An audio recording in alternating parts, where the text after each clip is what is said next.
Bienvenidos a La Otra Realidad. El tema de hoy es comprometido.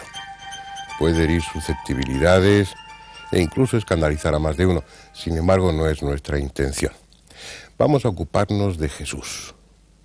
Lo haremos desde la perspectiva histórica, desde la perspectiva social, incluso desde la perspectiva filosófica, pero no desde la religiosa.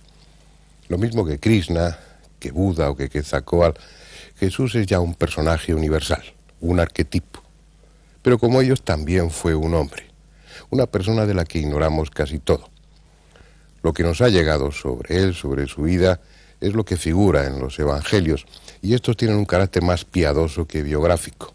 De hecho, entre los 4 evangelistas hay contradicciones, hay lagunas, hay datos históricos que no corresponden con la realidad. Es decir, vamos a ocuparnos del hombre, dejando aparte su supuesta divinidad, que ese es un tema de fe y no de raciocinio. Como es habitual, antes de entrar en el coloquio, vamos a ver la primera parte de un documental que hemos preparado para hoy.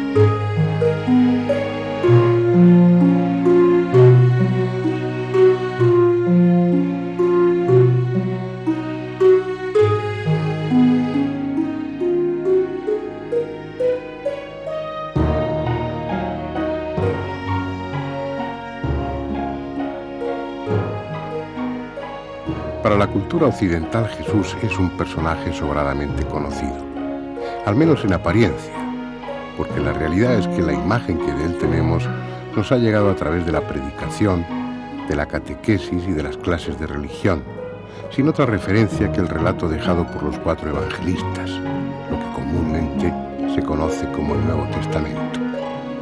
Esa imagen habitual está construida sobre una serie de tópicos que podrían resumirse en el siguiente esquema.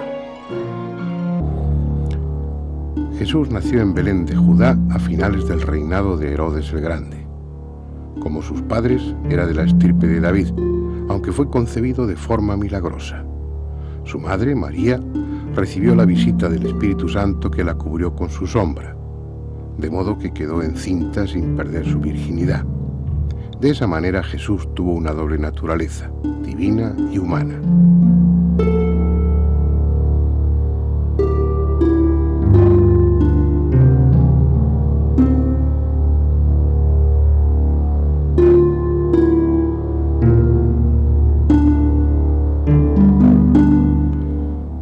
Tras muchos años de silencio y sin una actividad conocida, fue bautizado en este río, el Jordán, por Juan el Bautista.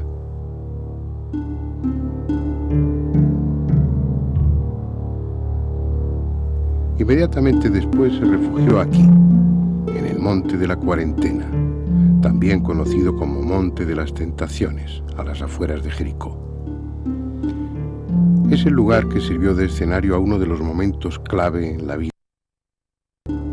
Solo, sin otra compañía que la de las fieras y la de los ángeles, metafóricamente sus instintos y su espiritualidad, alcanzó el grado de evolución necesario para trascender su condición humana, lo que simbólicamente se manifiesta venciendo las tentaciones del demonio y asumir su compromiso como redentor.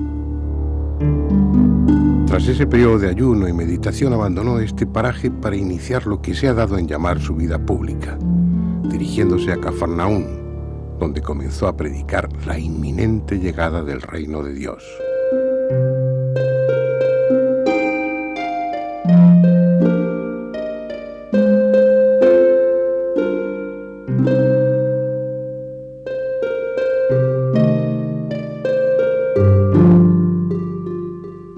Según lo que de él se nos cuenta en los evangelios, desde los primeros momentos su actividad predicadora estuvo acompañada de la realización de todo tipo de prodigios y milagros, especialmente sanaciones. Leprosos, ciegos, paralíticos, sordomudos, enfermos de toda condición se beneficiaron de sus extraordinarios poderes. Algunos de esos milagros, como el que realizó aquí en Caná, convirtiendo el agua en vino durante una boda, pueden parecer más populistas que necesarios, si es que no se trata de metáforas con un significado más profundo. Otros, en cambio, resultaron especialmente dramáticos, como la resurrección de Lázaro en Betania, que llevaba 4 días muerto y, según el Evangelio de Juan, ya olía mal. Sus poderes taumatúrgicos llegaron a tal extremo que en los pueblos en torno a este lago de Genezaret, el mar de Galilea, sacaban a los enfermos a las puertas de las casas para que él los fuese curando a su paso. Aquí fue también donde caminó sobre las aguas y captó los primeros discípulos, pescadores de peces que dejaron de serlo para convertirse en pescadores de almas. Quizás sea esta una de sus barcas, recogida por los arqueólogos del fondo del lago, hundida precisamente en aquellos años y reconstruida hoy pieza a pieza como un delicado rompecabezas.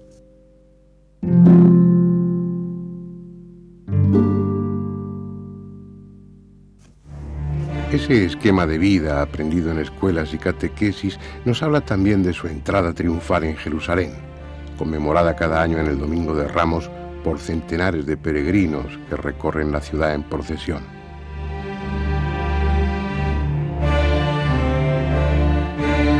También está en nuestra memoria el pasaje que describe cómo arrojó a los mercaderes del templo, mostrando una imagen de Jesús enérgica, colérica incluso, que contrasta con la de paciente mansedumbre habitual en el resto del relato evangélico.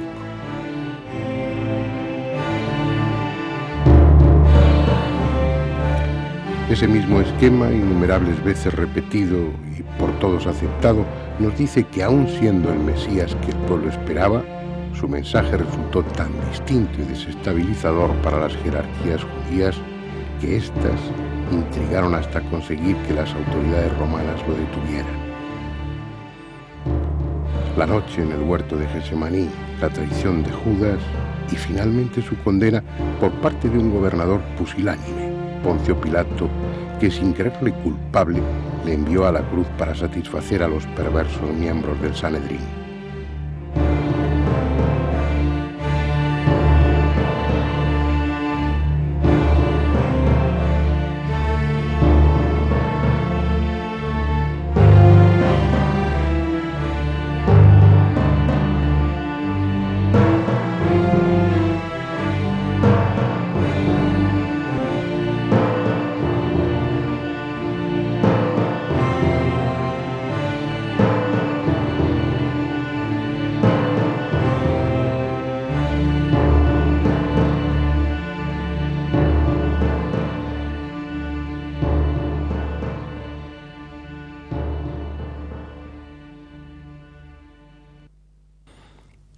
Sin embargo, no todo acabó ahí. Jesús resucitó, confirmó a la Iglesia que había fundado en vida para que continuase su obra y ascendió a los cielos, no sin antes prometer que vendría de nuevo al final de los tiempos para juzgar a los vivos y a los muertos. Esa es, en síntesis, la idea que comúnmente se tiene de Jesús y la que aceptan sin crítica los creyentes. Sin embargo, desde el punto de vista histórico y atendiendo a la realidad de los hechos y no a su aspecto religioso, la figura de Jesús es en gran medida una incógnita. Incluso ha habido numerosos autores que desde finales del siglo XVIII hasta bien entrado el XX han negado que existiera realmente. Hoy en día los más críticos admiten que sería casi imposible justificar la existencia del cristianismo sin aceptar al tiempo la de Cristo, por mucho que su figura y su vida hayan sido moldeadas en base a leyendas y a conveniencias teológicas. Pero aún dando por seguro que Jesús vivió y murió en Israel hace unos 2000 años, lo cierto es que no tenemos otros documentos que los redactados por sus seguidores y recogidos en el Nuevo Testamento. En los rollos del Mar Muerto no se menciona a Jesús en ningún momento.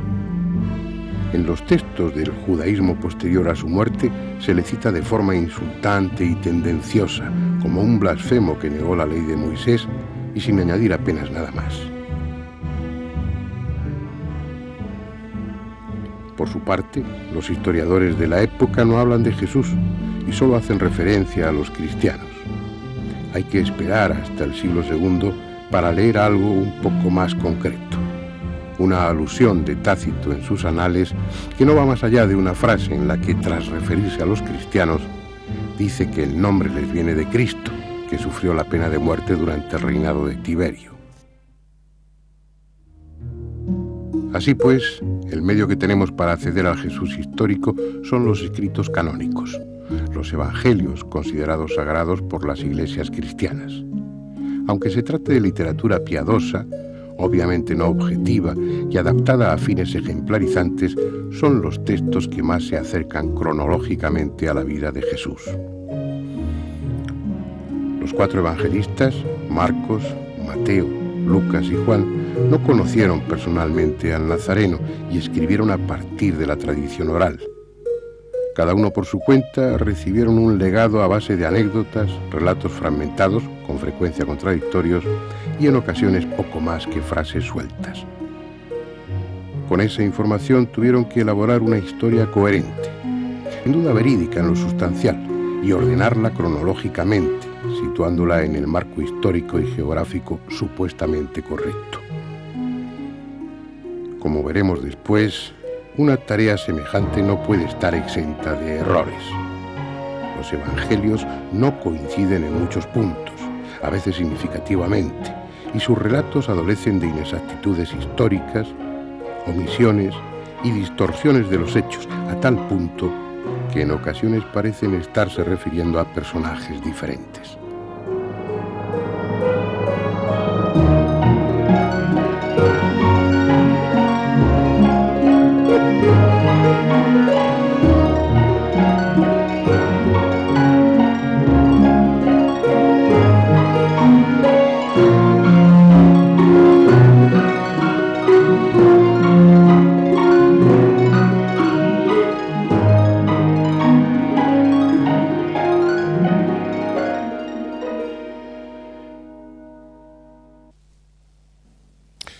Bien, vamos a ver a nuestros invitados de hoy, comenzando por la derecha. Antonio Piñero, que ya le conocen, ya ha estado en otra ocasión en este coloquio. Él es catedrático de Lengua y Literatura del Cristianismo Primitivo por la Universidad Complutense. En la Universidad. En la Universidad Complutense. Yo me había aprendido lo de la filología neotestamentaria y no me lo dejas decir nunca, que eras catedrático es que no lo entiende la gente, aunque es verdad. Bueno, es una de tus especialidades, el cristianismo, tus libros, bueno, has escrito muchos, pero sobre el origen del cristianismo tienes uno, otros sobre las fuentes del cristianismo, otros sobre el propio Jesús, dedicado fundamentalmente a los evangelios apócrifos, y pienso que vas a aportar mucha materia para este coloquio. A veremos. Muy bien. Bueno. Espero. Jorge Manuel Rodríguez, que también has estado con nosotros cuando estoy hablando de la Sábana Santa. Efectivamente. Él es vicepresidente primero del Centro Español de Sindonología, además de profesor de Derecho Civil en la Universidad de Valencia. O sea que al estar en el Centro de Sindonología y ocupar un cargo como el tuyo, la figura de Jesús también te tiene que ser muy familiar, supongo. Claro, ¿no? efectivamente, aunque no es nuestro objetivo directo, pero la verdad es que el interés por la figura de quien se supone que es el que está en la Sábana Santa, lógicamente es algo connatural. Como yo decía en la introducción, aquí nos vamos a tocar, o lo menos posible, el aspecto religioso, sino que vamos a ocuparnos del aspecto humano, del aspecto social, del aspecto histórico. Y bueno, la Sábana Santa no contradice para nada lo que aquí vayamos a exponer. Salvador Freixedo, ya casi, no voy a repetir lo mismo que he dicho en tantas otras intervenciones de él, es súper conocido, especialista en estas cuestiones, con multitud de libros, y que además, bueno, en este caso concreto, pues nos ayuda el que él sea teólogo, el que haya sido jesuita durante 30 años, y bueno, la figura de Jesús pues también es más que conocida para él, ¿no? Así es. Sí. Dediqué mi vida, fíjate, 30 años más o menos primero a aprender quién era ese personaje y después a predicarlo.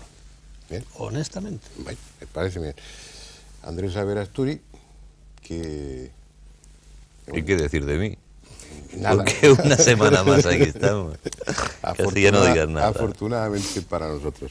Y que no se te ocurra faltar ni una sola. Aquí estaré. Yo no sé cuáles son tus creencias, pero la figura de Jesús supongo que también ha despertado tu interés. Claro. El mío también. Yo creo que es, como comentaba en la introducción, un personaje universal, un arquetipo que, bueno, que se nos quedará con toda seguridad corto el coloquio para hablar de él.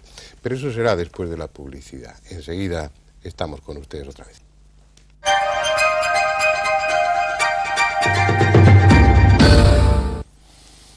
Bien, desde el punto de vista religioso, esta sociedad nuestra está muy familiarizada con la figura de Jesús, ha formado parte de nuestra educación en el colegio, en nuestro ambiente social, pero a pesar de todo hay muchos aspectos de Jesús que son desconocidos, fundamentalmente porque los evangelios no se escribieron durante la vida de Jesús, sino que se escribieron después, y porque además hay contradicciones entre ellos. Eso convendría dejarlo claro, Antonio Piñero, tú como experto objetivo en el tema. ¿Es cierto que los evangelios fueron escritos después de haber muerto Jesús? Ciertamente, el primer evangelio del que podemos decir que es un todo completo, una especie de semibiografía del personaje, es el Evangelio de Marcos, y ese está escrito en torno al 70. En las últimas introducciones al Nuevo Testamento dentro del ámbito católico, digamos que suelen ser las que intentan acercar más hacia el personaje Jesús este escrito, lo más pronto que se pone es en torno al 67-68, pero en general, o sea, 40 años más tarde, es decir, 40 años más tarde. Casi con toda probabilidad, los evangelistas no conocieron personalmente Eso es seguro. a Jesús. Eso es seguro. Es decir, para construir esa biografía de Jesús que figura en los evangelios, tuvieron que basarse en tradiciones, en relatos y en lo que contaron personas mayores que lo habían conocido. Exactamente así, y eso lo dice San Lucas claramente al principio de su evangelio, que él tiene fuentes escritas, una de ellas es el mismo Marcos, y otra que él iba hablando con lo que él llama ministros, y testigos de la palabra, o testigos visuales, y que de ahí sacaba una serie de cosas y él las escribía en orden. Es decir, que él mismo confiesa que él no conoció a Jesús, eso lo dice claramente. Y respecto a Marcos se puede decir que no es un testigo presencial. Primero ya lo dice la tradición de la Iglesia, que ese Marcos, que es una tradición dudosa, pero sí se puede sacar de ella una idea, y es que este Marco en todo caso era discípulo de Pedro, pero no de Jesús directamente. Además es un individuo que comete errores graves, Marcos, en la geografía de Palestina. Por lo tanto, no se puede sospechar razonablemente que un individuo que anduvo por Jesús dando vueltas por toda Palestina iba a equivocarse de una manera tan radical, ¿no? Entonces se ve claramente, simplemente por su conocimiento de la geografía, que no es un testigo directo. Ya. Y bueno, lo que también parece claro, parece obvio, es que esa biografía de Jesús que figura en los evangelios es un soporte que no importa demasiado si es real o no, por lo que cuenta en los evangelios. Lo que es importante es la enseñanza, el mensaje, claro. Y colocar todo eso en torno a una persona, o dando a esa persona como fuente de ese mensaje y situando a esa persona dentro de un contexto geográfico e histórico, eso ya es el segundo papel de los evangelios. El fundamental es transmitir un mensaje. Bueno, vamos a entrar en el coloquio, que no quiero que lo monopolicemos entre tú y yo. ¿Por dónde lo enfocamos? A mí me gustaría poner una cuadroplevisión del personaje y 4 puntos de vista. El primer punto de vista yo le llamaría el punto de vista de Kriveliov, un ruso que escribió todo un libro y reunió todos los testimonios. La posición del ruso: Cristo no existió, ¿verdad? Y hay mucha gente que cree que no existió físicamente, y no solo él, sino que en la teología, para mí teología es sinónimo de mitología, pero hubo por ejemplo, Bullmann y es uno de los... Eso lo dices tú, que eres teólogo. Sí, no, es que yo no vivía en eso. Y me gusta el tema. Yo, después de que me salieron los jesuitas, entonces cuando realmente empecé a profundizar en la teología, pero ya sin aquel arnés que tenía antes. Pero para hacer una breve mi intervención, Bullmann, por ejemplo, entre la teología protestante, es uno de los más avanzados. Y llega a decir esto, que no es muy importante si Cristo existió o no existió, lo importante es la fe en Cristo. Y lo siguieron Schweitzer y gente de valer, lo cual para mí es un disparate tremendo. Bueno, segundo,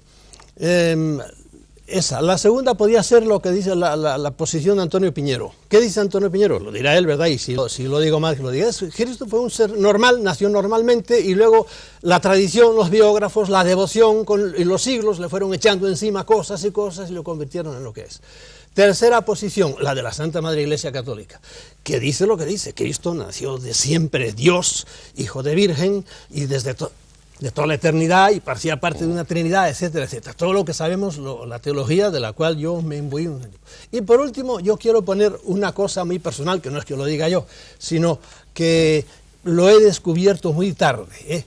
Es el Cristo budista. El cristianismo es un budismo occidentalizado, porque yo por muchos años no, porque siempre me lo echaron para nada. Me recuerdo el padre Henri de Lubac, era un jesuita muy famoso, y dijo, nada más sugirió, que había cierta influencia en el Antiguo Testamento, había cierta influencia budista, ¿verdad? Y apuntó algo incluso en el Nuevo Testamento. Un buen día el profesor de teología, por supuesto, de una de las muchas disciplinas dentro de la teología, nos dijo, el padre Lubac ha sido retirado de la biblioteca. Y lo silenció completamente a nosotros nos lo retiraron, lo silenciaron, y Lubac estuvo por mucho tiempo. ¿Por qué dijo eso? Pero ahora, modernamente, me he dado cuenta de que realmente el cristianismo es un budismo occidentalizado. Y Cristo era un personaje prácticamente que trajo el budismo acá, el primitivo cristianismo, el de las actas de Tomás y por ahí. Después ya, estoy contigo, le empezaron a echar encima cosas y lo convirtieron en todo lo que lo han convertido. Eso es mi visión de los cuatro Cristos que hay. Sigo pensando, sí, que es un personaje no normal. No, Cristo vino preparado como vinieron otros, como vino Krishna, que fue otro señor, le guste a la gente o no le guste, como vino, no al principio, sino al mismo Mahoma, etcétera, como vino Buda, como vino Nanak, a quien no conoce nadie, pero fue todo un señor que hay cientos de seguidores, como vino Mahira, etcétera, etcétera, etcétera. No, pero vamos a ver, Salvador, lo que yo creo que no es correcto desde el punto de vista histórico que tú digas que Jesús trajo el budismo a Palestina. Eso es desconocer un poco, o desconocer cuál es el ambiente. Yo te puedo dar pruebas. ¿Cuál es el ambiente de Palestina en el siglo I? ¿Y cuál es el ambiente de la India? Pero ¿Tú lo conocías? El ambiente de la India lo conocemos por los escritos que nos ha legado la India, y el ambiente de Palestina lo conocemos por los escritos que nos ha legado la Palestina del siglo I. Jesús se encuadra muchísimo mejor como un rabino galileo, con todas las connotaciones que tiene un rabino galileo del momento. Y las similitudes con el budismo son las similitudes esenciales que tienen unas religiones con otras, porque responden a sentimientos que son, o a exigencias que son humanas, que son exactamente iguales en la India, donde nace el budismo, que en Palestina. Son similitudes, digamos, casuales o profundas. ¿Tienes documentos para probar directamente, no indirectamente eso?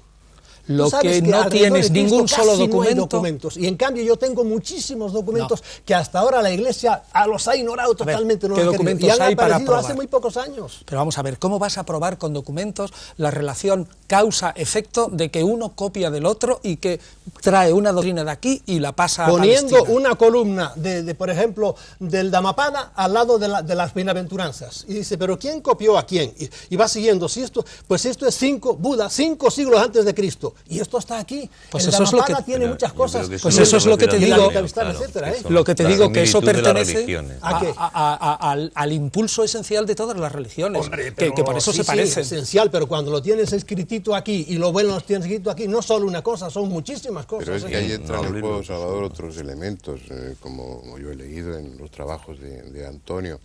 Bueno, es el papel del gnosticismo dentro de la génesis del cristianismo, y y el adorno, el ropaje o la vestidura que da Claro. a ese mensaje, y a través del gnosticismo sí hay o puede haber El gnosticismo es influencias. verdaderamente precristiano, esto sí que no le gusta mucho aceptarlo a la Iglesia y que sí influye a la hora de repensar ese personaje al momento mismo de su muerte. Pues de una forma muy sintética para nuestros espectadores y para mí mismo. ¿Qué es la gnosis? ¿no? ¿Qué es la gnosis? La gnosis es un conocimiento religioso elevado, reservado a una élite. Y lo que afirma es que el ser humano tiene dos partes, una material y otra espiritual. La única que vale es la espiritual, que es una centella divina que ha caído de arriba y que aquí está presa en la materia. Viene un ser superior que le envía la divinidad con la misión de rescatar esa centella divina y llevarla al sitio de donde procede. Realmente este es el esquema gnóstico y es el esquema que se emplea para hablar luego de la misión de Jesús como Y el redentor. gnosticismo como filosofía, como religión, es anterior al cristianismo. No podemos probarlo con estrictos textos, porque no tenemos textos gnósticos precristianos, pero sí motivos precristianos, de tal modo que sí que podemos rastrear. Y el gnosticismo, efectivamente, también es lo esencial del impulso religioso humano, y en eso coincide también en parte con el budismo. Por eso ya te digo, no basta con que tú pongas un texto aquí y otro aquí para probar que este copió del otro. Claro. Simplemente se dan Bueno, pero es que te voy a decir fundamentos. más cosas, hombre. No es eso solo. O sea que Jesús, en mi opinión, no copia nada de Buda, Yo sino sí que creo que responde copia. a unas interrogantes religiosas que se dan en la India y se dan también en Primera Palestina. cosa, ¿tú crees que Jesucristo vivió en la India algún tiempo? No. Ah, bueno, Nunca pues yo jamás. te doy los documentos. Ahora, lo que pasa ¿Pero es qué que documentos no hay- si son del Claro. siglo XVIII? ¿Quién? No, Esos documentos. no, mira, si quieres te cuento la historia. Notovich fue un ruso. Lo no, conozco. sin eso. Ustedes me dan No lo admite nadie cuatro eso. evangelios que se escribieron no se sabe cuándo, y yo muy bien, yo los admito. Y resulta que como nos los tuvieron muy tapados, pues no sabíamos nada de ellos hasta que vino este individuo, fue y descubrió un día por chiripa que le hablaban de su Isa, el santo Isa, en Ladakh, al norte de la India. Entonces empezó y sacó unos documentos, llegó, publicó un libro, La vida oculta de Jesús. Fue tremendo lo que le cayó encima. Eso es sumamente inverosímil. Pero todo. espérate, hombre, déjame acabar. Normal que le cayera de todo encima, ¿no? Bueno, entonces resulta que hubo un gran periodista, se fue hasta allá y no encontró nada absolutamente. Pero amigo mío, un año, por lo menos 5, 6, 7, 8 años, Abhedananda, que era un gran señor oriental, pero muy colado en las universidades norteamericanas, se fue para allá, ya hablando el tibetano, porque él era hindú, y empezó a descubrir una cantidad tremenda de documentos. Y el gran Rerich es un individuo que fue un genio, y si no lo conoces de él, pues entérate quién fue. Primero fue un gran pintor, pero además era antropólogo, arqueólogo, etcétera, etcétera. Era un gran señor ruso que tuvo que sufrir mucho con la revolución, etcétera. Se fue para allá y encontró y escribió muchísimo de él, y tiene 2 libros con documentos copiados. Resulta que aquel señor, al periodista, fue demasiado atropellado y no lo dejaron entrar los lamas. Pero cuando llegó Rerich, y cuando llegó Abhedananda, y cuando llegó la Clarence, una gran dama, y ahí están todos los documentos que los han tenido totalmente tapados. Y tú haces ahora mismo que hace la ciencia con los ovnis. No quiero saber de eso. No, lee los documentos. Ya los he leído. Léetlo. Y no me ¿No merece... los has leído nunca? Sí, señor, lo que ha salido en la revista, y no me merece ningún Pero respeto. no es revista, man. ¿Puedo Son el moderador. libros. Venga, El tiempo. moderador. ¿Puedo preguntar algo? ¿Puedo preguntar A ver, algo? Van a Yo aquí- monopolizar ellos el debate. ¿eh? Yo creo que sí. Vamos Va a ser muy hacerlo, complicado, y vamos a aparte, hacerlo. estando no aquí cabe la posibilidad, no por tratar de conciliar dos posturas, de que no se esté refiriendo a Jesús, sino a otro personaje. de unas Hay un características poeta en muy- que dice Isa o Cristo, dice, porque son muchos los textos, que hay muchísimos, y le llaman Isa y Cristo. Le llamaban de 2 maneras, le llamaban el Santo Isa, porque Cristo fue a los 12 años cuando desapareció, desde allí hasta los 29 estuvo viviendo, y te dicen por dónde anduvo. Volvió, lo mataron, y eso consta también, es una especie de paralelo, tan antiguos como los evangelios, antiguos como los evangelios. De ningún Y modo. entonces volvió a vivir con su madre. Está la tumba de Cristo está en el Rosabal, así la puedes ver rodeada en un gran cementerio musulmán. Y la tumba de Murré, que es su madre María, está en otro sitio. hoy defendida por... A ti no te interesa ¿Sabes nada, lo que está en la no? Biblia. Lo que te digo, Salvador, No, es que me gustaría, yo tengo formación jurídica, entonces me gustaría saber eso que prueba, es decir, porque aquí no se llaman igual. ¿Qué es exactamente lo que dicen estos textos? O sea, quería hacer una pregunta, ¿eh? Sí. Es decir, exactamente eso, pues si yo tuviera que ser juez, que en fin, es una cosa que tiene más que ver con mi profesión, y me plantearan una serie de documentos, yo me gustaría saber exactamente qué dicen, porque claro, decir que hay documentos que dicen cosas me parece muy bien, pero concretamente ¿qué? No, pero entérate tú, porque yo no te voy a traer los documentos No, aquí pero ahora. el público no Entérate, tiene por qué yo por saber muchos eso. años me taparon esos documentos hasta que me metí en ellos. Pero El problema me está pidió en que momento. esos documentos no aportan Claro, nada claro. a la intelección, a comprender mejor a Jesús. Totalmente, no aportan porque nada. si no los conoces, ¿cómo me estás diciendo eso? Todas las predicaciones de Cristo, ahí están, y ahí es donde te digo, Pero mira, si las esto entendemos es lo muy que vemos bien- luego en el Evangelio, y esto es la doctrina budista. No. Me parece, lo que pasa es que estáis hablando de cosas que, bueno, como ambos sois especialistas y tenéis una formación completa e información muy completa sobre el tema, los demás nos estamos enterando casi de nada. Yo creo que vamos a dejar un insisto, poco primero, ese terreno y darle la palabra Don a Andrés. Antonio, la figura de Cristo, que también se ha dicho que sí existió, sí no existió, eso ya parece demostrado que sí existió, etcétera. Es que es absurdo desde el punto de vista histórico negarlo, porque nos plantea a los historiadores 1000 problemas Si no más, hubiera muchos más. existido, si no hubiera exacto. existido. Basta ese argumento. Es decir, eso lo tenemos claro. Una vez que existió, y entramos en la polémica, si viajó, si no viajó, hay un tiempo que realmente los evangelios nos citan, que yo creo que son la gran incógnita de los evangelios, ¿no? ¿Qué ocurre desde el nacimiento hasta la vida, a la que se ha llamado vida pública de Jesús? Pues no lo citan porque como ese personaje, como decía antes, y lo ha transmitido bien mi posición, ese era un rabino, por decirlo de alguna manera, de Galilea, como otros tantos. Y por lo tanto, hasta que no empezó su vida pública, no causó la más mínima sensación. Y por lo tanto, es que no hizo nada. No había nada que transmitir, era como otro sujeto Una más. vida cotidiana normal. la de Una un vida rabino normal. corriente, como hace aquel que va a la sinagoga, se va imbuyendo de los textos sagrados y va reflexionando. O sea, que yo creo que es buscarle 5 pies al gato y que no existe, el intentar sacar de esa famosa vida oculta algo que ilumine la personalidad de Jesús. La personalidad de Jesús se ilumina suficientemente en sus rasgos generales estudiando los testimonios de los 4 evangelios. Y vale. Yo pongo otra vez de nuevo, hay documentos, estudienlos, de los 12, el Notovich escribió el libro Los años perdidos de Jesús y trataron de hundirlo y de hecho lo hundieron. Pero ¿Y sobre qué se basaba? Eso es. ¿En qué documentos se los basaba? documentos que él encontró en la masería de Emis, en concreto, en Ladakh, pero es que no solo, él vio él no sabía tibetano, tenía un traductor y se lo fue copiando allí.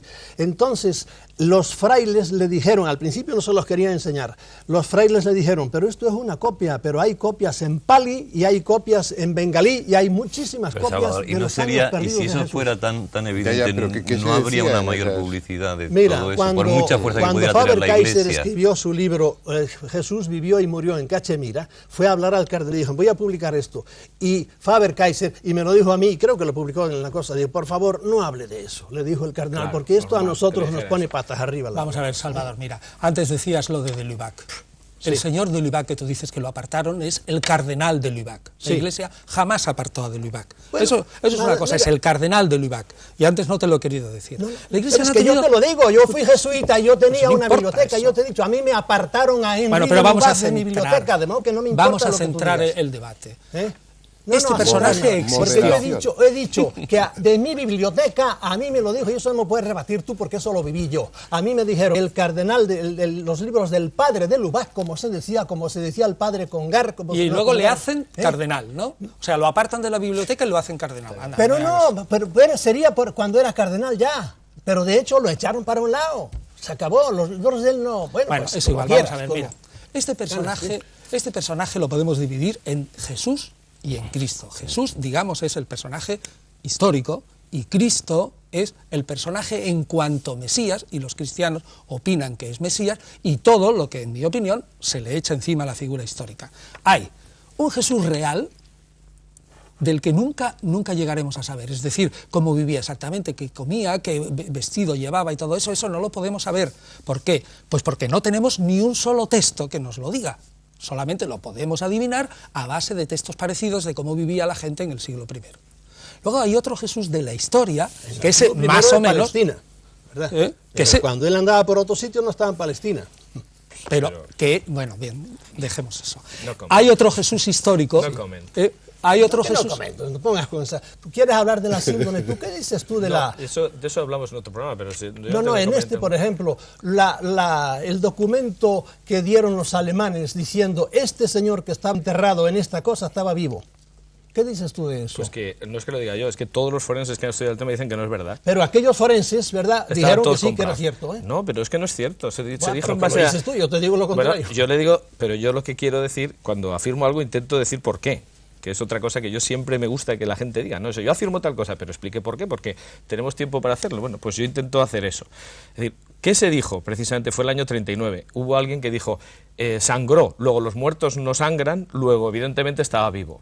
Bueno, lo que pasa es que luego los estudios forenses te dicen, si le dan a uno una lanzada en la aurícula derecha, efectivamente ahí sí hay sangre en una persona muerta, por tanto no hay ninguna contradicción. Y por otro lado, se puede distinguir perfectamente entre el líquido pulmonar, por ejemplo, que sale, o la sangre de zonas que ha sangrado estando vivo y estando muerto, y se puede distinguir perfectamente. O sea, esto no está en discusión. Eso se dijo el año 39, cuando se había estudiado muy poco, y de las Sábanas Santas tenía una foto más o menos potable, la del año 31, y una muy antigua de lejos, de 1898, y no se había estudiado prácticamente nada. O sea, los estudios del año 78 y las fotografías posteriores y todo coinciden, o sea que eso no se puede discutir. Es decir, eso de que estaba vivo es una afirmación que contradice yo un quisiera hecho. volver otra vez al Eso tema dices tú, y yo te digo que no es así, bueno, porque bien. después del año 39 es el documento del que te estoy hablando yo. Mucho después del año no, 39. pues ya se había dicho Vamos antes, a volver pero- al tema de Jesús, porque me Os parece mucho estoy más dando un apasionante, poco ¿no? de cancha. de cuerda, en el mejor sentido de la palabra, en esta primera parte. En la segunda voy a mostrarme un tanto violento Venga. para llevaros a un cauce que nos sirva a nosotros y a los espectadores para entender algo más sobre la figura de Jesús. Eso es lo que quiero decir, Que no que quiero si que seguimos discutáis. discutiendo así no entendemos. Yo Antes quiero de que- seguir preguntando. Antes de que nos vayamos a publicidad. Yo quiero seguir preguntando a Piñero, que me parece que es el más experto, y sobre todo porque como empieza a hablar Salvador y Piñero estamos perdidos. Antonio, el tema que preocupa tanto y que tantas sensibilidades hace saltar, el tema de la familia de Jesús. Era hijo único, tenía hermanos, se casó, no se casó. Todo eso se ha podido estudiar, se sabe Se algo ha de todo estudiado eso. Bien, conforme a los perdón, textos. Antonio, vamos a dejar esa pregunta Pues, como está, para que como la responda, preparado, ¿no? Porque si Antonio se pone a explicarlo o a dar argumentos, nos vamos a retrasar en la marcha prevista del programa. Vamos a hacer una pausa para ir a publicidad, luego veremos la segunda parte del documental y luego continuaremos este coloquio que intentaré que transcurra por unos cauces más moderados. Hasta ahora.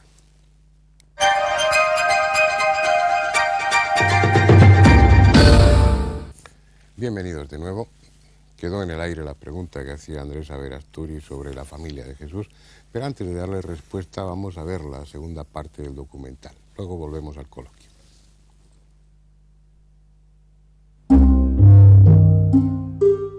La primera incógnita sobre el Jesús de los Evangelios es la de su nacimiento. No sabemos cuándo nació. Mateo dice que fue en tiempo de Herodes. Y Lucas afirma que fue cuando el censo de César Augusto, siendo Quirino gobernador de Siria. Pero lo cierto es que Herodes murió en el año 4 antes de nuestra era y el censo fue en el año 6 o 7 de esta era. Es decir, hay 10 u 11 años como mínimo entre ambas fechas. Uno de los dos, Mateo o Lucas, se equivoca, si es que no se equivocan uno y otro. Tampoco es cierta la matanza de los inocentes por orden de Herodes. Histórica y socialmente es un puro disparate. Los evangelistas fabricaron piadosamente un nacimiento rodeado de circunstancias extraordinarias que fuesen acordes a la grandeza del personaje. Lamentablemente no se pusieron de acuerdo al hacerlo, y además de no saber cuándo nació Jesús, ignoramos a ciencia cierta dónde. Mateo y Lucas dicen que en Belén, en tanto que Marcos y Juan sostienen que en Nazaret. Los peregrinos que acuden a Belén convencidos de que van a orar en el lugar donde nació Jesús, en la gruta que hay en la iglesia de la Natividad, se equivocan casi con toda seguridad. La tradición más sólida señala a Nazaret, tal como se dice en los evangelios de Marcos y de Juan. En todo momento Jesús es nombrado como Jesús de Nazaret y no como Jesús de Belén. Incluso en sus inicios los primeros cristianos son conocidos como la secta de los nazarenos. La realidad es que Mateo y Lucas se inventaron lo de Belén para que la figura de Jesús se adaptase a la profecía que anunciaba la llegada del Mesías y que éste nacería en Belén de la estirpe de David. Consecuentemente, Mateo y Lucas también se inventaron una genealogía de Jesús que le hiciese descender del rey David. Pero como cada uno lo hizo por su cuenta, tenemos dos árboles genealógicos de Jesús que no coinciden y son imposibles de combinar entre sí. Aunque la virginidad de María es dogma de fe para los católicos, tampoco los evangelistas coinciden en ese punto. Mateo y Lucas lo afirman, en tanto que Marcos y Juan no lo mencionan. A cambio, en varios pasajes se hace referencia a Jesús como hijo de José de Nazaret o simplemente como hijo de José. Incluso Mateo y Marcos aluden con toda naturalidad a los hermanos de Jesús, citando hasta sus nombres: Santiago, José, Simón y Judas. Fue solo a partir del siglo II, ya asentado el dogma de la virginidad, cuando en los evangelios apócrifos se justifica el tema diciendo que esos hermanos procedían de un matrimonio anterior de José. Tampoco históricamente la cuestión importa demasiado. Era práctica habitual en el pasado atribuir a los héroes y personajes relevantes un nacimiento virginal. Así se hizo con Buda, con Alejandro Magno, con Ciro el rey de Persia, con Apolonio de Tiana. Incluso a los dioses precolombinos, como al azteca Huitzilopochtli, se les asignó un nacimiento igualmente virginal. La única deducción lógica es que su nacimiento, lo mismo que su infancia y juventud, son una pura especulación redactada bastantes años después de su muerte, cuando el cristianismo empezaba a tomar cuerpo. Los pocos datos relativamente fiables son los que corresponden a su vida pública y aún así están sazonados convenientemente para mejor ajustarlos a la doctrina que sus seguidores construyeron en torno a su figura. Por ejemplo, cuando inicia su misterio en Cafarnaún, lo hace anunciando la inminente llegada del reino de Dios. Esa urgencia en su mensaje, ese aviso de algo que está a punto de suceder, es indiscutible incluso para los exégetas católicos. Os aseguro que todo se cumplirá antes de que pase esta generación, se recoge textualmente en el Evangelio de Mateo. Se ha cumplido el plazo, el reino de Dios está cerca, anuncia en el Evangelio de Marcos. Está refiriéndose al final del mundo, al comienzo casi inmediato del anunciado por los profetas reino de Dios. ¿Qué sentido tenía entonces fundar una iglesia para continuar su obra? Su predicación es clara: hay que dejarlo todo, posesiones, trabajo, familia, porque ya no hay tiempo.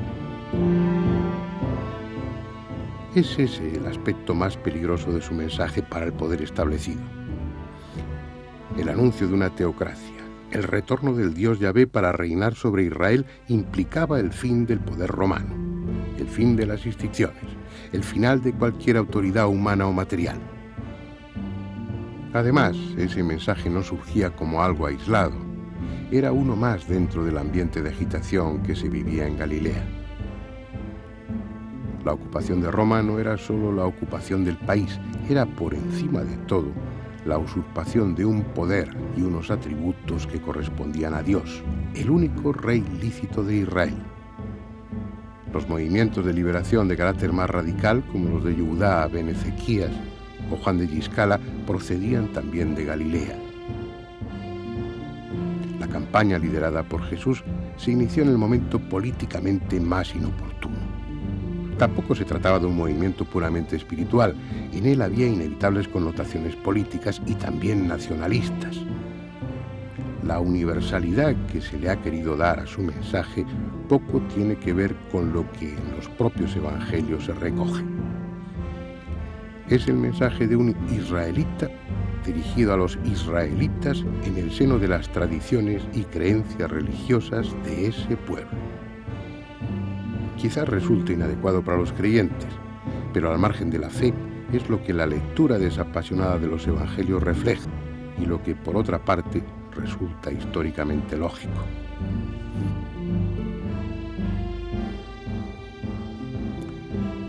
Otra cuestión debatida dentro y fuera del ámbito religioso es si Jesús fue o no esenio.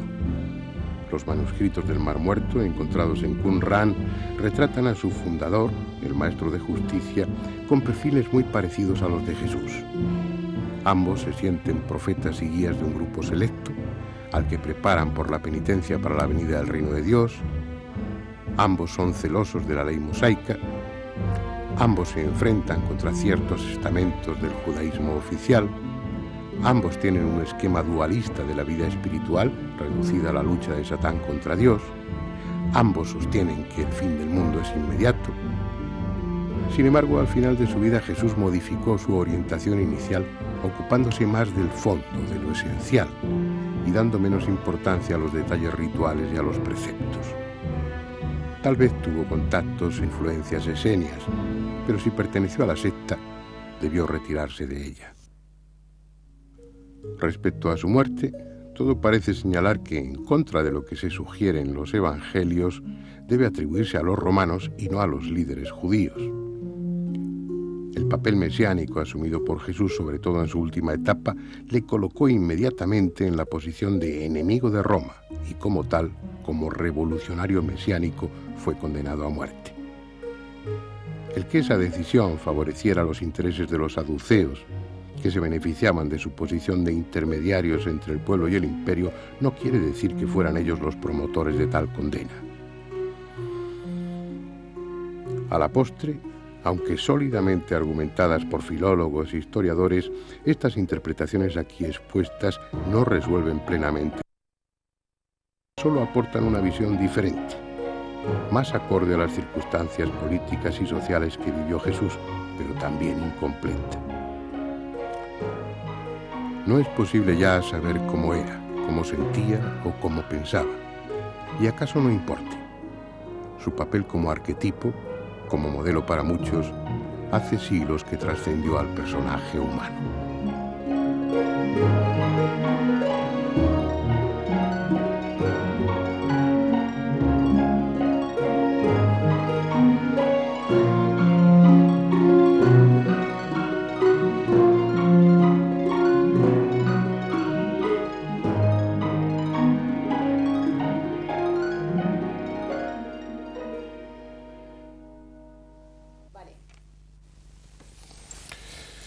Bien, y ahora sí, la pregunta, Antonio, o pues quien quiera, o Jorge Manuel, o Salvador, ¿quién sabe de la familia? Bueno, lo primero ¿qué es, dicen los textos? Marcos y Juan les importa o aparentemente no demuestra ningún interés por la virginidad perpetua de María. Claramente tampoco ni Mateo ni Lucas. Los evangelios hablan espontáneamente de los hermanos de Jesús y dan los nombres. Es absolutamente raro que evangelios escritos en griego empleen continuamente la palabra hermano y si fueron primos, como se dice, jamás empleen las palabras primo. Una llamada que hay siempre que se habla de este tema, y algunos nos ha ocurrido en radio, siempre hay 50 llamadas de personas que dicen en griego la palabra hermano se utiliza para todos los que amigos, los que formaban parte del grupo y tal. Eso no es verdad tampoco. Y más concretamente a los hermanos e hijos de hermanos, en hebreo. En hebreo sí hay un texto, pero ese, vamos a suponer que la gente tenga razón de que el sentido hermano tiene un sentido amplio, pero el máximo argumento es que la Iglesia primitiva no se preocupó en absoluto nada de la virginidad absoluta hasta en torno al 150, y no todos. Tenemos en el 200 y pico testimonios de Tertuliano, incluso casi de Orígenes, que lo único que les importa es demostrar o afirmar que Jesús tiene un nacimiento espectacular y sobrenatural.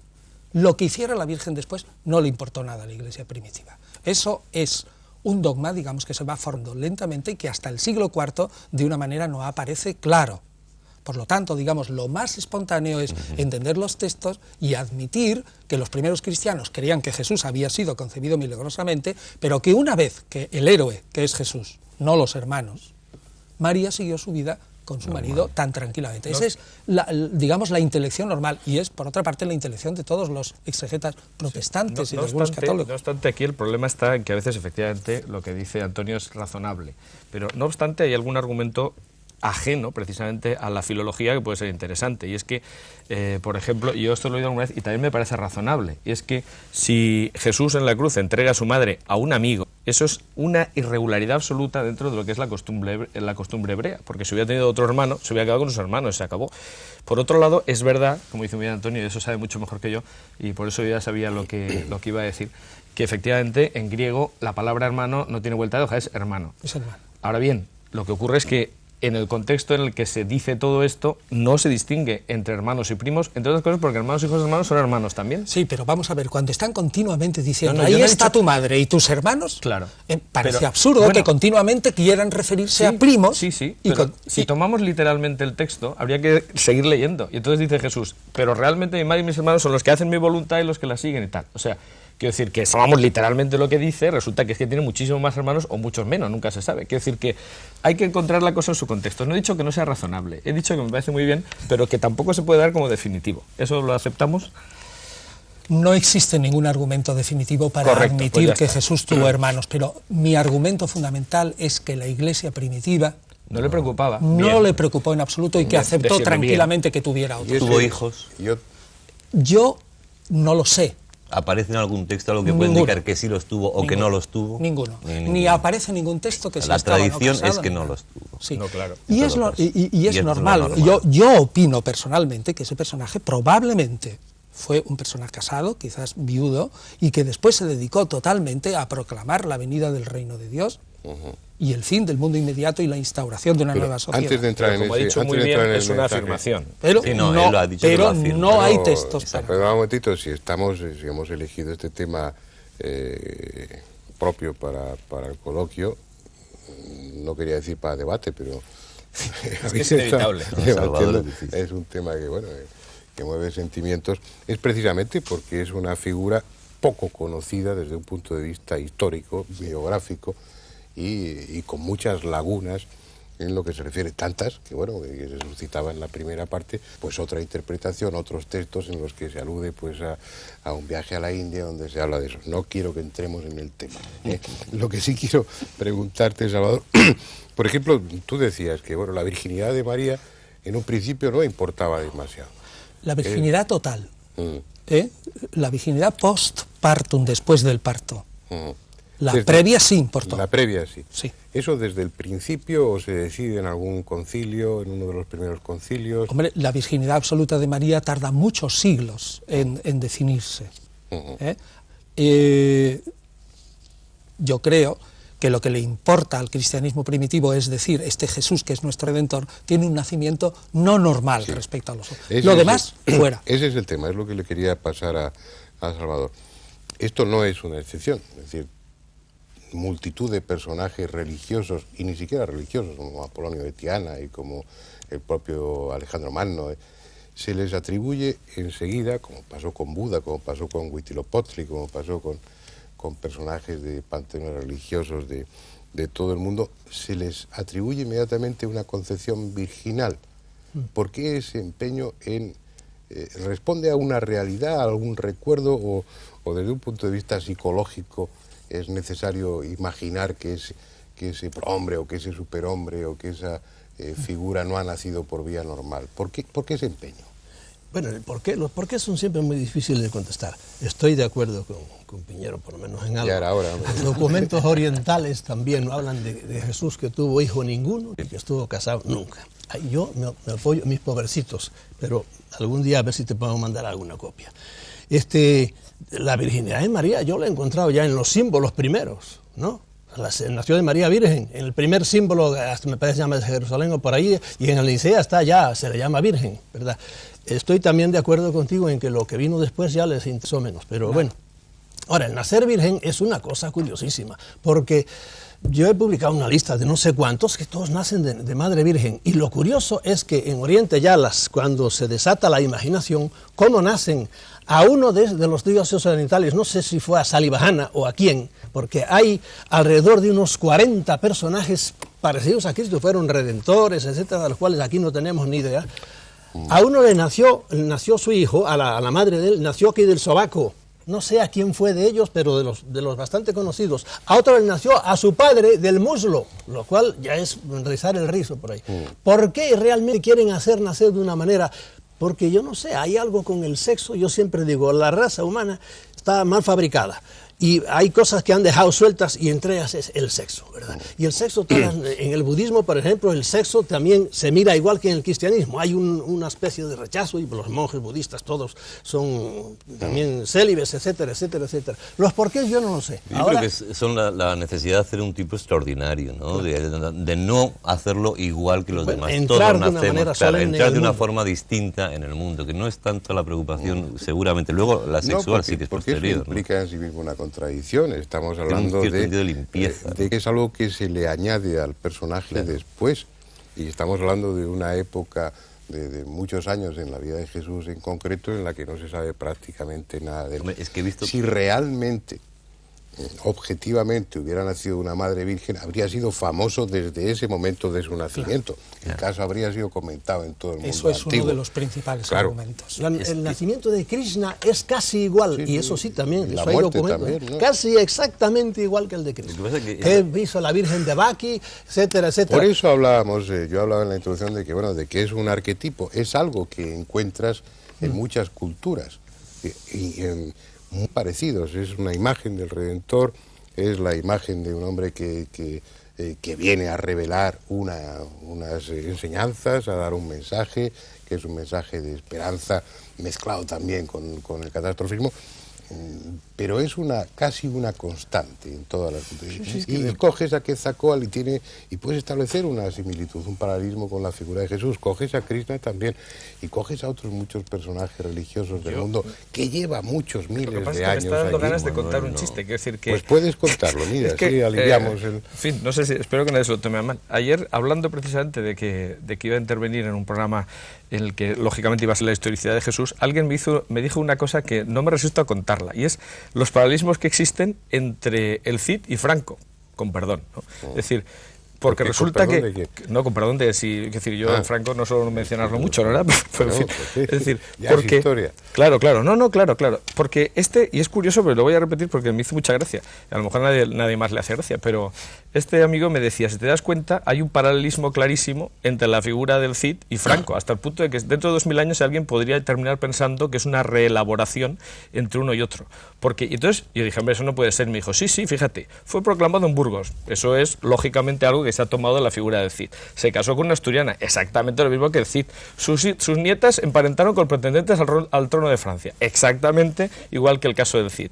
Hay del Cid referencias a que los moros le llamaban, y hay textos escritos que le llaman el perro gallego. Esto lógicamente está tomado y se ha elaborado la figura de Franco a raíz de esa otra. Es decir, que haya paralelismos, pues es muy interesante, la verdad es que puede ser muy curioso, pero como elemento de prueba, la verdad es que es un poco...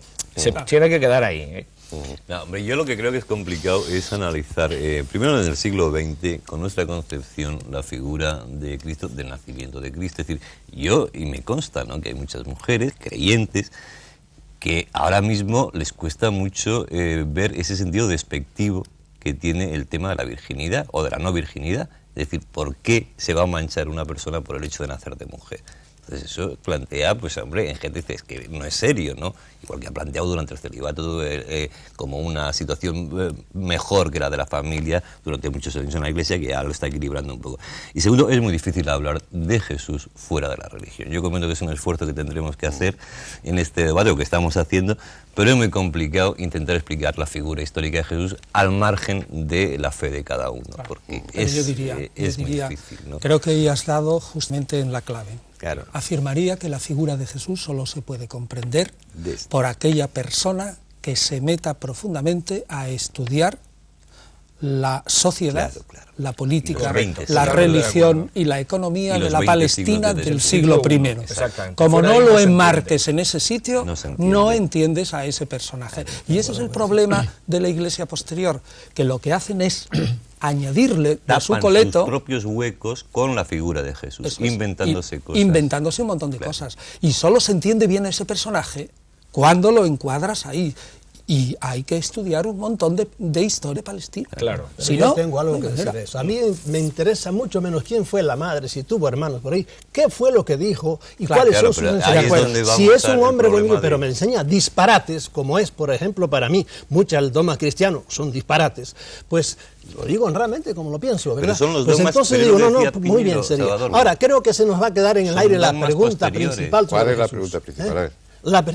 ¿Es Dios o no es Dios? Y ahí No es- entraríamos en qué es Dios. Lo ese demás no es el ese no es tema el del debate. debate. Eso no es el debate. En la Ese no. introducción... Óyeme, si a un individuo que dice que es Dios me le quitas eso para hablar, vamos a estudiarle. Bueno, si quieres Es muy que bien, la él cara que nunca tenía ahí por ahí, dijo- perfecto. No, que no, él bueno, nunca dijo que estamos era hablando Dios. de la ¿Eh? figura Él humana. nunca dijo que No, era no, Dios. yo no me meto nada. Sí. Perfecto, en eso estaré de acuerdo contigo. Nunca lo seguramente. dijo. Bueno, lo que pasa es que según los textos evangélicos lo condenaron por algo parecido, porque realmente fue por blasfemia, ¿no? La lectura de los textos evangélicos hay que hacerlo a un nivel y a otro nivel. Una lectura es esa. Le condenaron como, digamos, un individuo que fastidiaba a un modus de pensar judío, pero el mismo texto evangélico te dice claramente, en cuanto bajas un poquito y lees entre líneas, pero muy poco, que lo que condenaron fue por ser revolucionario contra un poder Pasa establecido que era el Lo que pasa romano. es que el problema que tengo yo con esto es que eso es una interpretación. No, No es ahí una no hay interpretación. ninguna interpretación. Si no lo pone el texto, Lo pone el texto. Y lo pone el texto claramente, que es condenado por Poncio Pilato como rey de los judíos. lógicamente. Y eso Claro, es lógicamente, una porque- acusación Bueno, estrictamente no, política. lógicamente, Otra pero cosa es- también hay que tener Pero presente los que a políticos Poncio mentían Pilato le entonces importaría tanto como un hoy. pito que si le decían que era Dios, porque Poncio Pilato admitía la existencia de dioses diversos. O sea que, Pero lógicamente... si es que jamás le condenan por decir eso. Bueno, claro, la autoridad romana, pero la autoridad judía, desde luego, no le resultaba indiferente. Es decir, en un Hombre, no le momento resultaba en el que indiferente. solamente citar la palabra de Dios ya era blasfemo, no se Porque podía era- decir, la verdad es que, quiero decir, no es tan raro, ¿no? Es decir, y el texto lo que pone es eso. Otra cosa es que uno interprete que Yo eso creo no que fue la esa es la causa. grandeza de la perdona, figura yo de creo Jesús, que ahí hay ¿no? una Es decir, gran que era confusión. políticamente incorrecto en su época incluso. Entonces, Políticamente por ahí, correcto, claro, ¿eh? lógicamente, y Claro, el era un juicio mensaje muy ante los romanos subversivo, era un tiene que mensaje ser que decía que había que dejar adecuado a las- su mentalidad. aunque fuera sábado, buscar el cordero y todo aquello, se pegaba de bofetadas con todos sus colegas, en el caso de que fuera Claro. rabino y todo lo demás. Pero a los romanos les daba igual eso. Bueno, no pues podían claro, pero los condenarlo por romanos- eso, es que yo creo lógicamente. yo creo que claramente los romanos no se implican y le condenan a muerte por política, porque era un problema para Que es la acusación que se puede utilizar en ese momento, porque es que pero tampoco no se puede por utilizar por otra. decirse Dios, le condenan por política. Lógico, pero no... Por razones Estamos políticas. hablando de la muerte, estamos hablando de las causas de la muerte, de las circunstancias. Ni siquiera tenemos claras las circunstancias del nacimiento. es Yo que no sé es si muy nació en difícil. Belén o nació en Nazaret. No, ese es el sé- problema de No sé Jesús. si realmente venía de los fariseos o no, no sé. Pero fíjate, Antonio, que ese es el problema de Jesús y de todos nosotros, porque yo No sé recuerdo sus un artículo de Fernando planteamientos. Jiménez del Oso sobre el Belén en las pasadas Navidades, el disparate que es un Belén, que es un poco la idea elemental que podemos tener todos los cristianos ahora mismo. Entonces, toda la serie de incongruencias que se ponen en un Belén, desde los cerditos, creo que hablabas tú de los cerdos por allí Imagínate pastando, cerditos lo en un de el contexto empadronamiento, todo eso, la religión que sabemos, la leyenda, no lo sé cómo llamarlo, ¿es cierta o no es cierta? Hubo un empadronamiento, degollaron a todos los... No, esto, no. nació Nada en de Belén, eso, nació en nada de eso Nazaret. es probable históricamente. Bien, me alegro mucho que hayas dicho probable.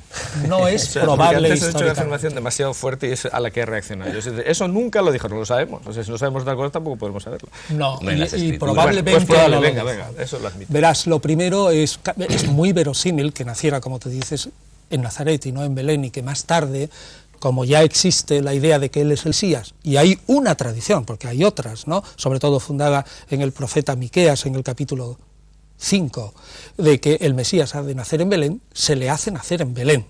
Pero lo más probable es, naciera. conforme a la manera de nombrar a un personaje en la época, es que ese personaje naciera en Jesús Nazaret, de Nazaret y los nazarenos, era como se llamaba etcétera. la Bien, secta. segundo, respecto a lo del censo, hoy no hay absolutamente ningún Antes- historiador sí, bueno, sí. que no afirme claramente. Fíjate, y a un católico, ¿eh?, que Lucas se equivocó. Es decir, todos admiten... Qué difícil es eso. Todos admiten en general que Lucas se equivocó en 10 años, lo del censo. Sí, bueno, pero eso es una prueba diabólica. Decir que una cosa no existe es imposible de probar. Es decir, pruebe usted que no ha estado en tal sitio, uno puede probar que ha estado en un sitio. Lo que podemos probar es por toda la historia del Imperio Romano que no hubo 2 censos de Quirinos, sino uno solo. Y el único que se hizo fue en el 6 después de Cristo, es decir, probablemente de 10 a 12 años. Es que hay una incongruencia, por lo poco que yo sé. Es decir, no puede ser del tiempo de Herodes y al mismo tiempo del tiempo de Quirino. No puede ser. Sí. Son no puede dos ser. cosas está claro. Eso está claro. Historia. Ahí hay un error claro. En lo que referíamos eso a... es una afirmación, claro. No es una afirmación. Esto es un estudio de los textos. Dicen los evangelios, y además todo el mundo está de acuerdo, que nace en la vida de Herodes el Grande. Herodes el Grande muere el 4 antes de Cristo. Sí, y según Quirino es gobernador a partir del 6. Sí. A partir del 6 después. Es decir, como mínimo 10 años más tarde. Oye, que también sí, Marcos no se coló en lo de Salomé. Eso es lo que decía, ¿no? Si es que me he interpretado al revés lo que quería decir. Bueno. No, si todo eso en el fondo no tiene ninguna importancia. Tampoco tiene Por eso importancia. estamos hablando del aspecto humano, histórico y demás. Yo creo que lo que importa en un personaje, que es lo que dejamos al margen, un personaje como este, es el mensaje, que bueno, que esa es otra historia, no entramos en ello. No entramos. Sí. Todo esto sería lo frívolo, lo anecdótico de Jesús. Lo realmente importante para el creyente, claro, pues es lo que él dijo, para...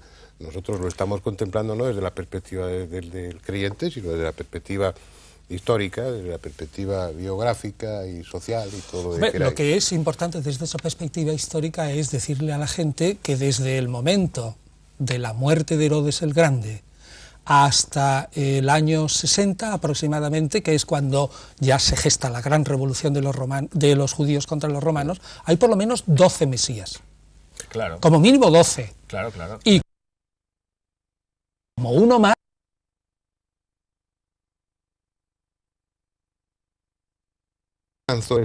Estamos hablando de una Galilea, estamos hablando de una Palestina, un contexto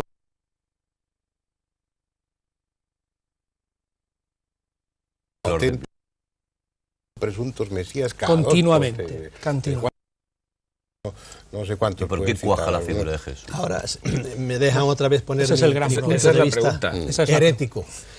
Ahí entran, yo de nuevo tengo que ver gente de arriba, somos una granja y alguien los seleccionó, tú para arriba, y entre los 12 agarraron, no estén de acuerdo conmigo ahora, yo sí lo creo así, y cogieron ese y lo levantaron para arriba y se acabó. Como ha pasado con otros señores en otras religiones, hubo también sus discrepancias entre los fundadores y por ahí de repente uno es el que se va para arriba, porque alguien lo coge y lo levanta para arriba. Es un punto de vista muy personal y si quieres muy herético. Quiero desdecirme, por si se me entendió antes algo de lo que dije, las cosas que Jesús nos dijo no fueron disparates, no, más bien decía cosas mucho más de acuerdo con el hombre que quiere evolucionar.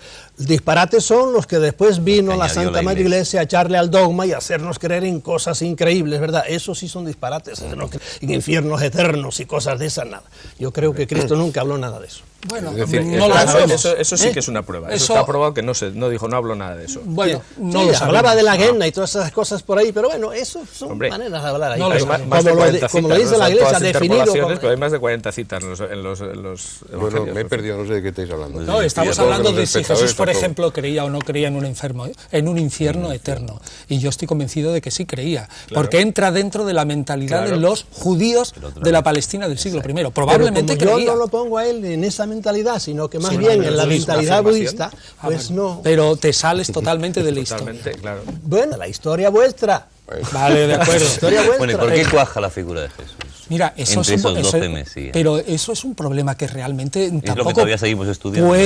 puede dar la historia como tal una solución definitiva. Yo te podría decir diversas razones. Primero, cuaja porque uno de sus seguidores es un hombre genial, que es Pablo de Tarso, y es capaz de ofrecer, desjudaizar esa figura, presentarlo como un salvador universal y satisfacer las necesidades de redención de amplias masas del imperio.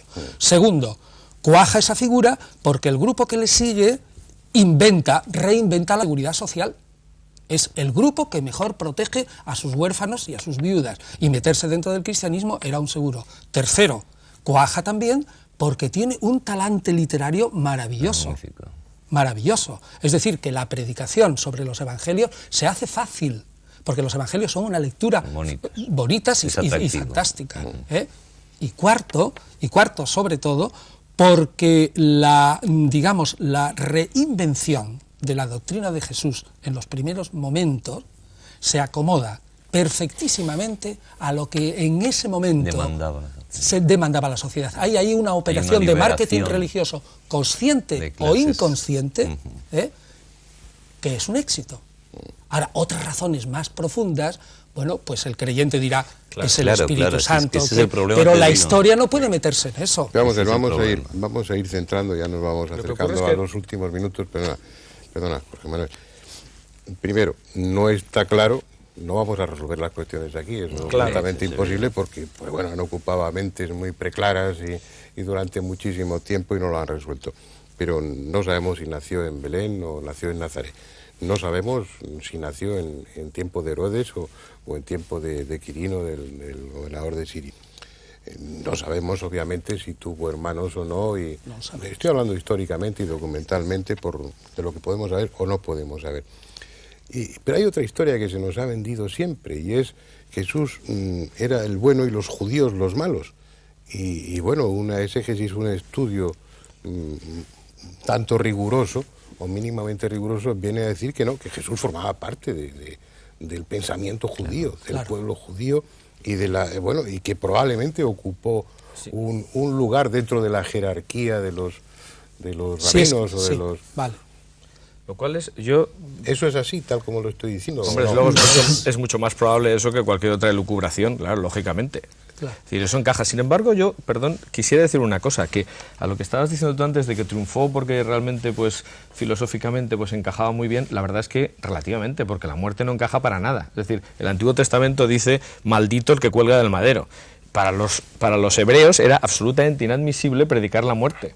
Pero no, y para los judíos era blasfemo desde todos los puntos de vista. Pero no para las grandes masas del imperio, donde la figura del Redentor muere y resucita. Pero todo el contexto en el que se desenvuelve la figura y todos los primeros seguidores y todos son judíos. Es decir, tienen que hacer una especie de subversión absoluta de sus pensamientos para seguir esa figura, no es tan fácil. Hay otros mesías que se dan en ese tiempo que eran mucho más fáciles de seguir. Algunos tuvieron verdaderos éxitos, fueron declarados como Cristos, como mesías por los sumos sacerdotes, etcétera, etcétera. O sea, desde el punto de vista humano, tuvo mucho más éxito otros seguidores que además estaban en un contexto en el que efectivamente se esperaba el Mesías, porque la profecía de Daniel encajaba perfectamente en aquellas fechas, ¿no? Y a partir de ahí, pues hombre, es realmente raro pensar que este triunfara porque tenía cartas a favor, pero tenía algunas en contra que eran realmente pasmosas. Ya, pero lo que dice Andrés es cómo triunfa dentro del imperio. Al principio tú te refieres al mínimo núcleo de seguidores judíos, pero cuando triunfa es precisamente cuando se desjudaiza. Exacto. Precisamente cuando se desjudaiza. Pero era un problema del Antiguo Testamento. Claro, cuando se desjudaiza. Esa es la clave. Sí, si no digo que Yahvé no era exportable, por hablar en una terminología moderna, ya no era exportable, y sin embargo Jesús sí era absolutamente, la figura de Jesús. Si tú la desjudaizas. Le convino a Constantino, ¿no? Y echarlo para arriba. Lo que parece claro es que al margen del aspecto religioso, pues si es Dios, como piensan los creyentes, pues está todo justificado. Claro, sin duda. Claro. Pero desde fuera, desde la postura del no creyente, pero tienen que haber sido muchas y diferentes las circunstancias que han influido para que un movimiento filosófico, religioso, espiritual haya prosperado. Pero que ha requerido, como hemos visto a lo largo del coloquio, que para su mantenimiento y engrandecimiento se hayan ido añadiendo elementos ficticios, piadosos, convenientes. Sí, pero hay poco tiempo, ¿eh? Es decir, en lo que se refiere a los evangelios... No, ya efectivamente. No, pero me refiero que en cuanto a los evangelios, una mitificación de una figura requiere, como dicen los propios estudiosos del tema, porque este tema huele un poco a naftalina, que donde surgen las críticas sobre la historicidad de Jesús fue precisamente a partir de los enciclopedistas franceses y después, a principios de este siglo, con Bullmann y compañía, en un ambiente alemán donde el nazismo era incapaz de admitir que Dios hubiera hecho judío, etcétera. Es decir, que esto es una cosa antigua. Ni siquiera lo discutimos aquí al inicio del debate, quedaba claro que representa más problemas el negar la historicidad de Jesús que admitirla, ¿no? Partimos de un acuerdo de que existió realmente como persona, ¿no? Evidente. Bien, vamos a terminar. Yo lo siento, como pasa siempre, el tema es muy sugestivo, es apasionado y bueno, pues y demuestra que efectivamente los que han estado investigando durante estos años no se han puesto de acuerdo en absoluto ninguno. Es decir, todas las teorías alternativas... Perdona, en las líneas generales sí. En las líneas generales cada vez existe un mayor consenso entre los con ello estudiosos. yo me voy despidiendo. Pero nada. Yo creo que el espectadores entiende. Y bueno, yo creo que sí, que entenderán y que disfrutarán el apasionamiento, que supongo que ellos también lo han seguido con interés y con cierta pasión, porque es un tema que a todos dentro de esta cultura, dentro de esta sociedad nos afecta. Bueno, es un tema que queda ahí. Probablemente con el tiempo volvamos a otros aspectos de la figura de Jesús, porque insisto en que es realmente apasionante. Pero eso será en otra ocasión. Vamos a dejar el programa aquí. Hasta el próximo día.